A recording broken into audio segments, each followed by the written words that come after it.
Pero parang weird dahil syempre everything, you know, that you try for the first time is kind of weird. It's not normal. Di ba usually kapag lumalawag kami sa swimming pool, gumagalaw kami, di ba? And not only that, parang hindi mo nakikita sarili mo. Parang it caters to different speeds. Astig lang dahil you don't really need a big space to analyze your form or to have a, you know, to enjoy swimming like this. Perfect din pala ito para sa mga baguhang swimmer. Paano nga ba lumuluto ang isang tao sa pool? Density ang nagde-determine kung ang isang bagay ay lulutang sa isang fluid.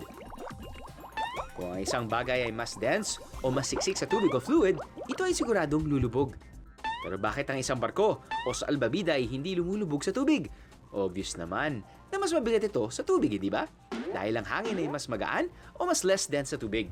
Kaya kapag ang isang bagay tulad ng salbabida o barko ay puno ng hangin, hindi nito magagawang lumubog sa tubig. Ganon din ang katawan ng tao. Ang isang tao na puno ng hangin ng lungs ay mahihirapang sumisid o lumubog sa ilalim ng tubig. Ang tendency niya ay magstay sa ibabaw ng tubig. Pero sa pag-exhale o pagpapakawala ng hangin sa lungs, mas madali na itong makakalubog sa tubig. Kaya kung gusto mong madaling lumutang sa tubig, humigop ng tamang amount ng hangin. At ang tamang pag-stroke naman sa tubig o ang pag-apply ng tamang pwersa ang tumutulong para hindi lumubog ang taong lumalangoy. Dahil ito sa Newton's third law of motion na kapag nag-apply ng pwersa sa isang bagay, nagbibigay ito ng pareho o equal na pwersa papunta sa opposite direction.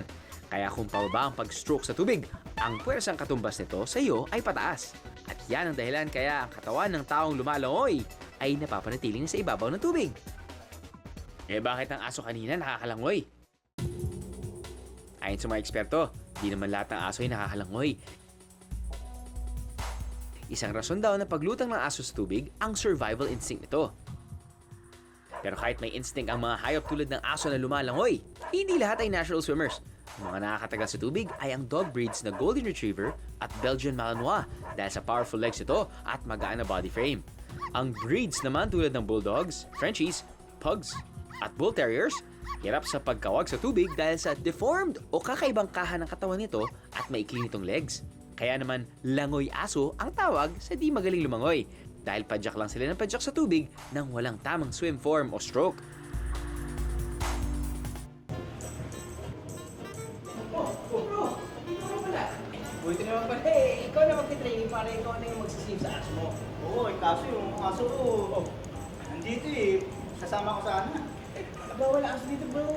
Sali na, alam mo na. Diyan lang naman sa labas, no? Walang magbabantay, ako lang magbabantay. Yan. Pang beginner. Makes sense. Pang beginner, bro. Dito ka dito. Hindi, yung aso mo. Bawal yung aso dito, bro. Nag-ako mo yung aso mo. Sige, go. Wala ka. Sigurado ka ba? Ay, pare, ayos yan. Baka tumito sa pader. Go. Oo.